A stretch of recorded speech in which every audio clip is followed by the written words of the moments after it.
بتاخد أشواجندا عشان تفصل من ضغط الشغل؟ طب مبروك، انت في طريقك تبقى زومبي من غير مشاعر.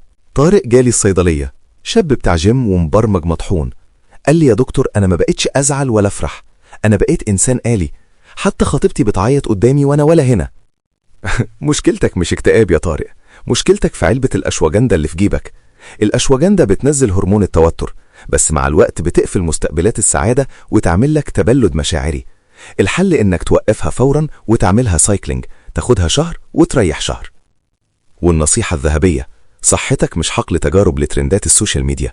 الأعشاب دواء وممكن تدمر غدتك الدرقية لو أخدتها عمال على بطال.